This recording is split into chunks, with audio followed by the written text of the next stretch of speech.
بسم الله الرحمن الرحيم. الحمد لله رب العالمين، الصلاة والسلام على رسوله الكريم. أشهد أن لا إله إلا الله وحده لا شريك له، وأشهد أن محمدا عبده ورسوله. نبينا محمد صلى الله عليه وسلم. رب اشرح لي صدري ويسر لي أمري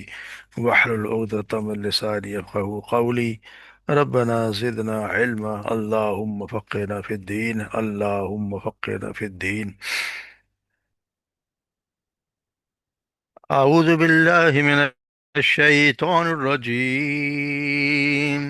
بسم الله الرحمن الرحيم.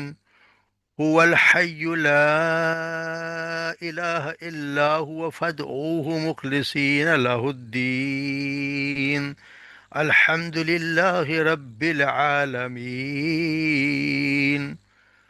قل إني نهيت أن أعبد الذين تدعون من دون الله لما جاءني البينات من ربي، وأمرت أن أسلم لرب العالمين. هو الذي خلقكم من تراب ثم من نطفة ثم من علقة ثم يخرجكم طفلا ثم لتبلغوا أشدكم ثم لتكونوا شيوخا، ومنكم من يتوفى من قبل ولتبلغوا أجلا مسمى ولعلكم تعقلون.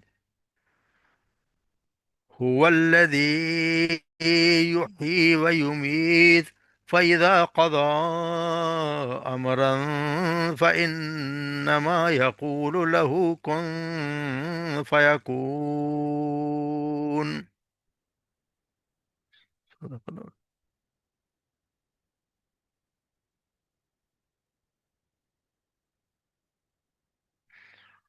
هو الحی لا الہ الا ہو، وہی ہے زندہ و جاوید قائم رکھنے والا، لا الہ نہیں کوئی معبود مگر وہی،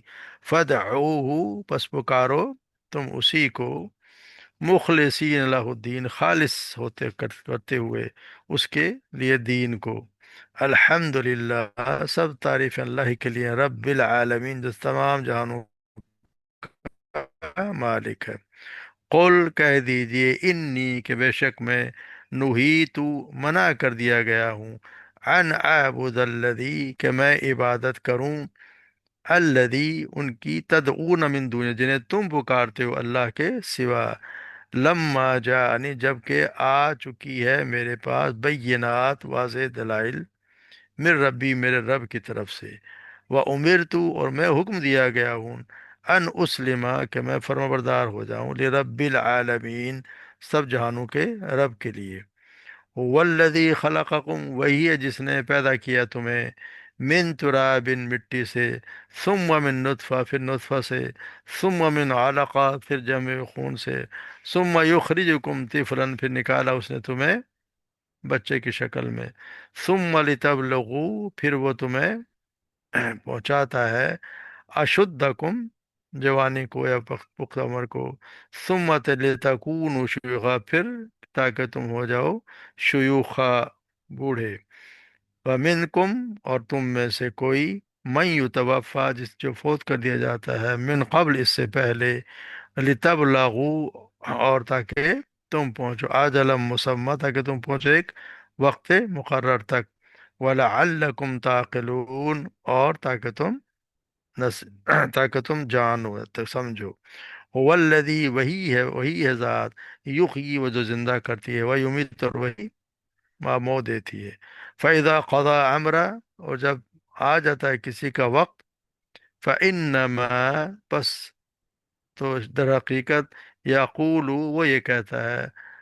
جب کوئی فیصلہ کرنے کے کوئی کام کرنے کا ارادہ کرتا ہے، امرن ارادہ کرتا قضا کوئی فیصلہ کرتا ہے کسی کام کا، تو وہ کہتا ہے، فیقول لہو اس سے کہتا ہے کن فیکون تو وہ کہ ہو جا، اور وہ ہو جاتا ہے۔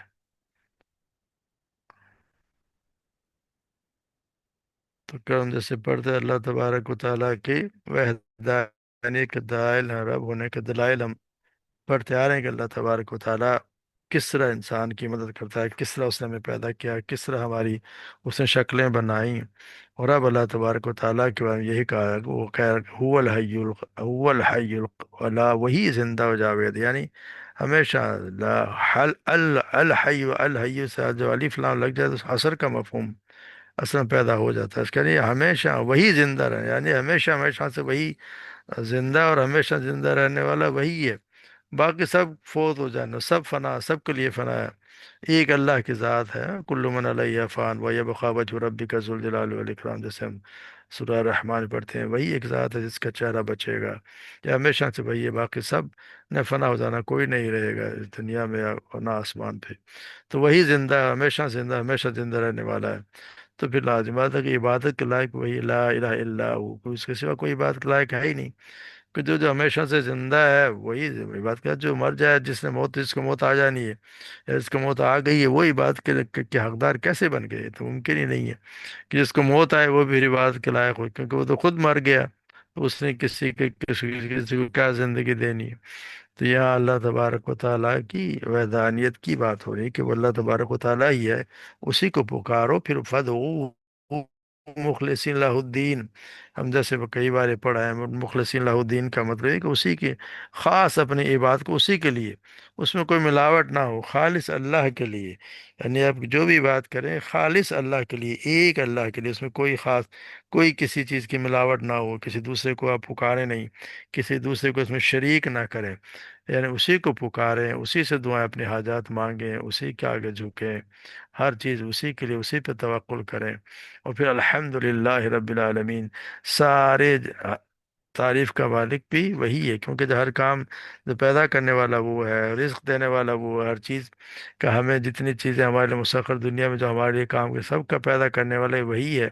اسی نے موت دینی ہے، اسی نے زندگی دی ہے، اور ہم اسی کے سامنے پیش ہوں گے، تو پھر یقینی بات ہے کہ پھر ساری تعریفیں اسی کے لیے ہیں،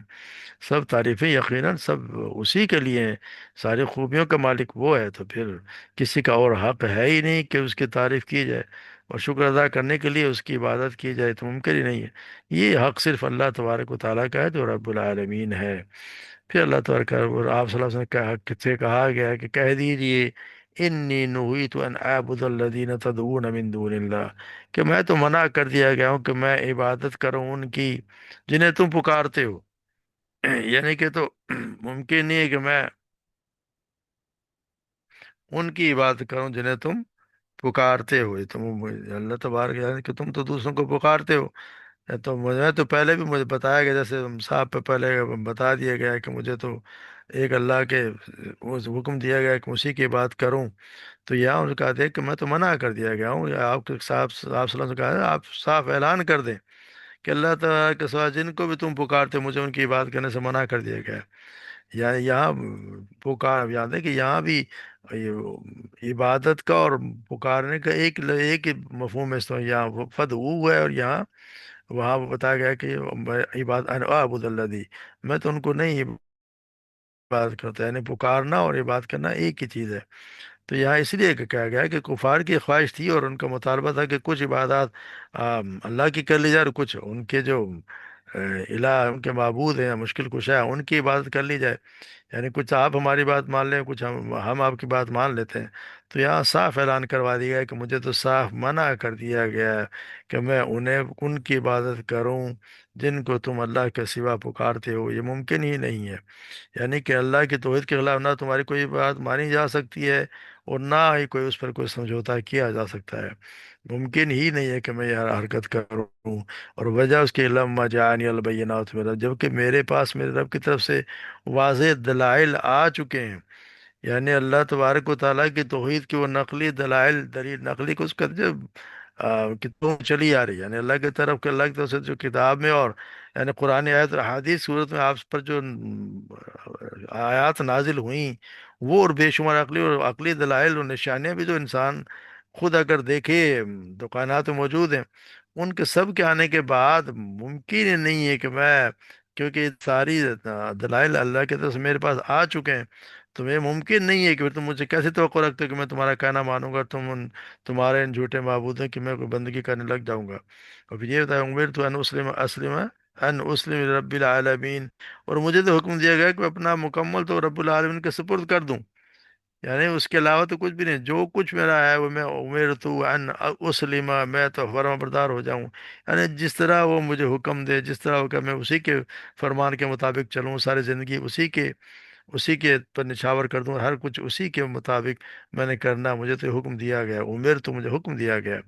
اور اس کی وجہ بھی یہ بتا دی، وجہ کیا، هو الذی خلقکم، تمہاری سمجھ بات آنی چاہیے کہ اسی نے تمہیں پیدا کیا مٹی سے، پھر تمہیں نطفہ سے، پھر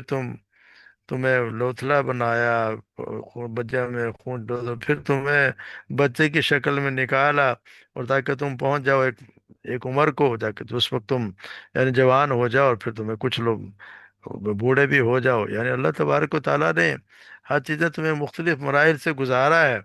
اللہ تو تم خود دیکھ رہے ہو کہ اللہ تبارک و تعالیٰ ہے جس نے ساری تبدیلیاں تم میں کی ہیں، یعنی کہ اور پھر اللہ تبارک و تعالیٰ یہ بتا دے فمن کو من یتوفی من قبل، اور وہ کچھ لوگ، وہ کچھ ہیں جن کو پہلے فوت کر دیا جاتا ہے، یعنی مطلب یہ کہ کوئی تو پیدا ہونے سے پہلے ہی، یا پھر کوئی جوانی کو پہنچنے سے پہلے ہی، اور کوئی بڑھاپے پہ پہنچنے سے پہلے ہی اس کا انتقال ہو جاتا ہے۔ ہم دیکھتے ہیں کہ بچے پیدائش سے پہلے بھی ہو جاتے ہیں، اور بچپن میں بھی انتقال ہو جاتا ہے، یا کوئی جوانی میں چلا جاتا ہے، تو سب کو ایک وقت ہے، تب لوگوں اجل مسمى تک، کہ وہ پہنچ جائے کہ وقت مقرر تک، یا وقت مقرر سکتے، یا تو موت کا وقت ہے، یا پھر قیامت کا وقت ہے، دونوں چیزیں ہو سکتی ہیں، کیونکہ پہلے صورت میں مطلب یہ ہوگا کہ اللہ تبارک و تعالیٰ ہر انسان کو زندگی کے مختلف مراحل سے گزارتا ہے، وہ اس وقت تک، اس خاص وقت جو مقرر کیا اس تک لے آتا ہے، جو اس نے اس کی واپسی کے لیے مقرر کیا ہوتا ہے۔ تو اس وقت تک سے پہلے تو ساری دنیا مل کر بھی اگر کسی کو مارنا چاہے تو مار نہیں سکتی، ممکن نہیں ہے کہ کوئی اس کو اس سے پہلے وہ مار دے، اور اگر وقت آ جانے کے بعد اگر ساری دنیا بھی مل جائے تو اس کو زندہ رکھ نہیں سکتی۔ ہم دیکھتے ہیں کتنا، چاہے کتنے سے بڑا انسان ہو، کسی کا بچہ اگر کسی نے مرنا ہے تو وہ چاہے بادشاہ کا بیٹا وہ بھی مر جائے گا، کسی بہت بڑے ڈاکٹر کا بیٹا ہو تو بھی مر جائے گا، یا جو خود ہے کتنا ہی جس کا وقت آ گیا وہ چاہے کتنے سے بڑے اسپتال میں اس نے مر ہی جانا ہے۔ تو یہ اللہ تبارک و تعالیٰ کا یہ ایک نظام ہے کہ اس وقت مقرر تک، یا پھر دوسرے اگر مطلب یہ ہو کہ پھر یہ ہوگا کہ وہ یہ کوئی دنیا کے اس لیے نہیں ہے، یہاں پہ کوئی اللہ تبارک و تعالیٰ نے ہمیں پیدا کیا اور اتنے وقت اتنے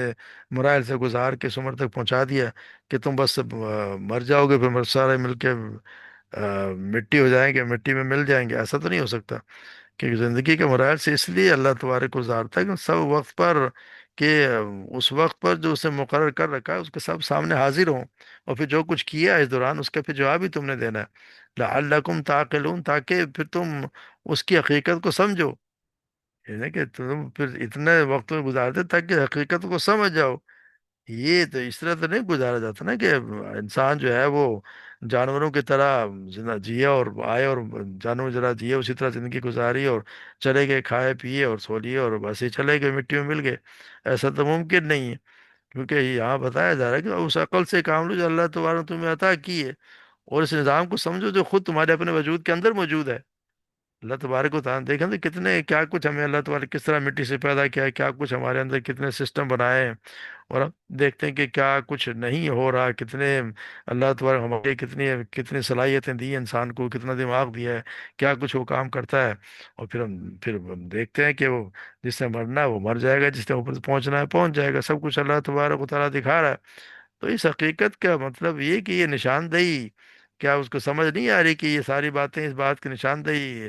کر رہے ہیں کہ ہماری یہ زندگی اور ہماری موت کا تعلق جو ہے وہ آپ صلی اللہ آپ یعنی اللہ کی ذات پہ ہی ہے، آپ اللہ ہی کے اختیار میں سارا کا سارا، وہی قادر مطلق ہے، اسی کے ہاتھ میں ہے۔ اور جب ہمارے ایک جب حکمران ہمارا ساری موت اور زندگی کا بادشاہ بھی وہی ہے، سب کچھ اسی اختیار میں ہے، تو پھر کوئی نبی یا کوئی ولی یا کوئی فرشتہ ہے، کوئی ستارہ ہے، کوئی سیارہ آخر کیسے ہماری بندگی کے لائق ہو گیا کہ ہم اس کی پوجا کرنے لگ جائیں؟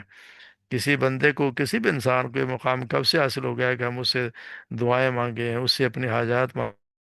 آگے اس کے بنے اور بگڑنے کے فیصلے کروائیں، اس کو ماننے کے سارا مختار، سارا اختیار ہی اسی کے پاس ہے۔ تو یہ کسی انسانی طاقت کے منصب کیسے ہوگا؟ یہ ہمیں بات سمجھ میں کیوں نہیں آتی کہ ہر کچھ کام کرتا ہے یا اللہ؟ تو یہی کہنا تاکہ تم سمجھ لو سارے اختیارات اللہ کے پاس ہیں، سب کچھ اللہ ہی کے اختیار میں ہے، تو کوئی اس کے علاوہ کسی بات کے لائق ہے بھی نہیں، ممکن ہی نہیں ہے، کیونکہ وہی ہے هو الذی یحیی، وہی ہے جو تمہیں زندہ کرتا ہے، وہی تمہیں موت دیتا ہے۔ اور پھر وَإِذَا قَضَىٰ أَمْرًا فَإِنَّمَا يَقُولُ لَهُ كُن فَيَكُونُ، اور جب وقت آئے گا تو اللہ تبارک و تعالیٰ کے لیے تو کوئی مشکل ہے ہی نہیں، کہ وہی ہے جو بتا یہاں پہ آخر میں توحید اور آخرت کو ثابت کرنے، اپنی نعمتوں اور قدرتوں کے تذکرے کے بعد سے اللہ تو وہی ہے جسے چاہتا ہے زندگی عطا کرتا ہے اور جسے چاہتا ہے موت دیتا ہے، یعنی اب موت اور زندگی کلی طور پر، مکمل طور پر اس کے ہاتھ میں ہے، کسی دوسرے کا اس میں کوئی عمل دخل ہے ہی نہیں۔ اور اس سے یہاں بھی بتا دیا کہ فیضا خدا امرن فإنما یقول له کن فیکون، یعنی اسے پہلی مرتبہ یا کوئی چھوٹی چیز یا بڑی چیز بنانے کے لیے، یا کسی کو مارنے کے بعد دوبارہ زندہ کرنے کے لیے، یا قیامت برپا کرنے کے لیے کوئی مشکل پیش آ سکتی ہو؟ ایسا تو ممکن نہیں ہے۔ اس کا تو ہے کہ جب بھی وہ کسی چیز کا ارادہ کرتا ہے وہ کہتا ہے کہ ہو جا، اور وہ ہو جاتی ہے، اس لیے کوئی مشکل نہیں ہے۔ اس لیے یہ گمان ہونا ہی نہیں چاہیے کہ میں مر جاؤں گا تو وہ کیسے پیدا کرے گا، اور قیامت کیسے ہوگی، یا میرا حساب کتاب کیسے ہوگا، میں تو مر گیا، مٹی میں مل گیا۔ اللہ تبارک و تعالیٰ نے تو بس صرف کہنا ہے کن، اور وہ چیز ہو جاتی ہے، اور مرنے کے بعد بھی ایسا ہوگا۔ اللہ تبارک و تعالیٰ انسان سے یہی ہر چیز سے، جس سے بھی جو بھی چاہے کہ کن، اور وہ ہو جائے گی، قیامت بھی ہو جائے گی، ہم بھی اسی طرح زندہ ہو جائیں گے، اور اللہ تبارک و تعالیٰ کے سامنے کھڑا ہونا ہے۔ تو یہ صرف انسان کو اللہ تبارک و تعالیٰ اس کی عقل کے لیے سمجھنے کے لیے باتیں بتائی جا رہی ہیں، کہ تمہیں جس ہستی نے تمہیں سب کچھ دیا ہے، جس ہستی نے تمہارے شروع سے لے کے پرورش کر رہی ہے، بچپن ماں کے پیٹ سے لے کے اور آج تک تمہاری پرورش کر رہی ہے، تمہیں کھلا رہی ہے، پلا رہی ہے، اب کتنا چیز، دنیا کی ہر چیز کو تمہاری زندگی کے لیے لگا دیا گیا ہے، تمہیں رزق دے رہا ہے، اور ہوا دے رہا ہے، پانی، ہر چیز دے رہا ہے، تو پھر عبادت کے لائق بھی وہی ہے اصل میں۔ وہی انسان کو سمجھ میں آ جائے عبادت اللہ کے سوا کسی کی نہیں ہے، بندگی کرنی ہے تو اسے ایک اللہ ہی کی کرنی ہے، اس کے سوا کسی کی نہیں کرنی، کسی سے مانگنا ہے تو اللہ کے سوا کسی سے نہیں مانگنا، صرف ایک اللہ سے مانگنا، اسی پہ توکل رکھنا چاہیے۔ اللہ تبارک و تعالی ہمیں صحیح سمجھ عطا فرمائے،